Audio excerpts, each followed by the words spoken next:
الله سبحانه وتعالى قرآن کې موږ تاسو درنښت کړي کله اذا بلغت التراقيا وې دي سینه د انسانان په دوګه کې پراتري د انسانان در دې دنیا په له الحب کې پراتري د دنیا د انسانان د دې دنیا پر مزو په چرشو کې پراتري در دې دنیا سره په خپل بسترو خوشاله دي دا پر خپل غاړو په موټر کې خوشاله دي وې دي سینه دا کله چې ردی دا روح مريت راورسي وقيل من راق ابي وجه سوق دمګر اشتول راولي چې لګدم پیواچي سوق قارس اختراعي ولي سو جاسين وته وي سوق قارس اشتا قرآن وته وي كلمه وته وي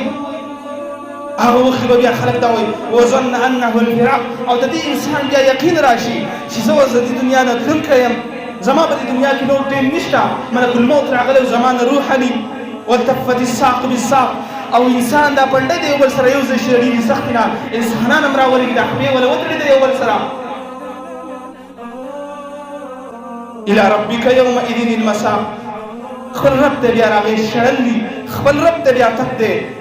فلا صدق ولا صلى په دنیا کې خموز نه دی کړی د جمعې مونځ نه دی کړی په کور کې نه دی کړی د مانځه په خوا نه دی راغلی مونځ به ورته مذاق ښکارېدو ولا صلى فلا صدق او رښتیا به نه ویل په نه خبره کې به یې دروغ ویل ولکن کذب وتولى د دې دین تکذیب یې کړی د دې دین خبرې چې ورته راغلې وي هغې تکذیب یې کړی وتولى او په شا وړېدلی دی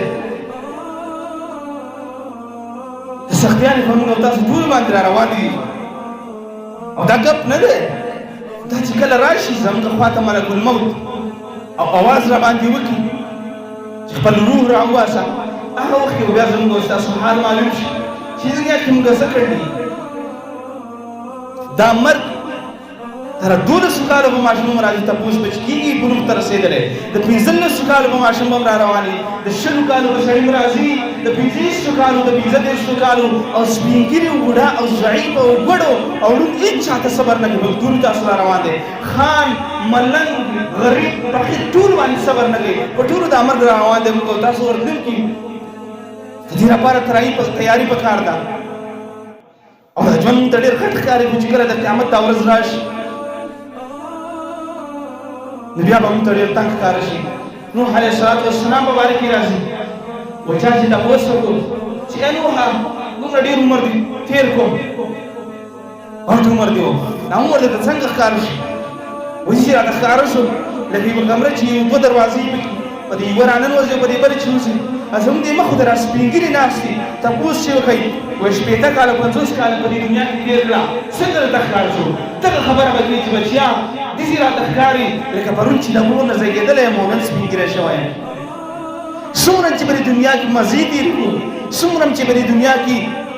له لعب وکړو څومره چې په دې دنیا کې دا ټیم ضایع کړو څومره چې عیش عشرتونه وکړو خدا څه فایده نه راکوي هغه یوه مشهوره واقع مشهور ده یو ملنګ یو بادشاه راوستو سره عبرت دپاره ورته ویل ملنګه څه حال دی بد حال دی ګورې نه یو ښایسته عریش یو بستره یې ورته وغوړوله په محل کې ښایسته خوب یې وایي ښایسته طعامونه یې ورکړه شپه چې تېره کړه ښه په مزه کې سهار باچا راغی وایي ملنګه څنګه حال دی شپه وتېره شوه په سبا را باچا غوسه شو وایي موږ له دومره اکرامونه وکړه زموږ اکرامونو ته څه ونه وایي چې باچا ستاسو دی الله ښه وکړي شپه وتېره شوه څه خبره وکړه په سبا له سخته شپه په سخت ځای کې تېره کړه بیا چې راغی وایي ملنګه څه حال دی شپه وتېره شوه او دا خو رښتیا وایي که نه باچا له ځان سره ویله شپه وتېره شوه په چا باندې په غربت کې ګوره په دې دنیا کې موږ باندې په دې تېر عمر کې په خلکو باندې قسم قسم حل راغلی خو چې تېر شي هغه هېري چې څومره سخت هم په چا راشي هغه بیا هېره شي در دنیا کې سختیو ته ځان ټینګول پکار دي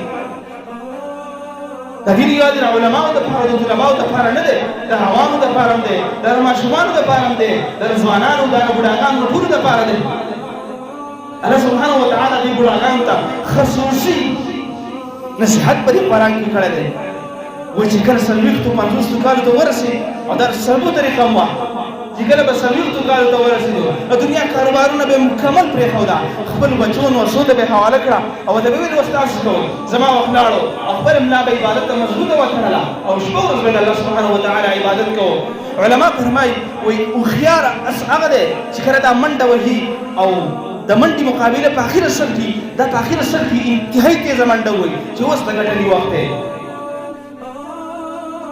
خو لیکن زموږ ستاسو فطرت جوړ شوی څومره چې عمر زیاتېږي د آخرت زموږ نه هېرېږي څومره چې عمر زیاتېږي د دنیا نور هم موږ ته خوږېږي الله سبحانه وتعالی دې په موږ باندې د مرګ دا سختیانې آسان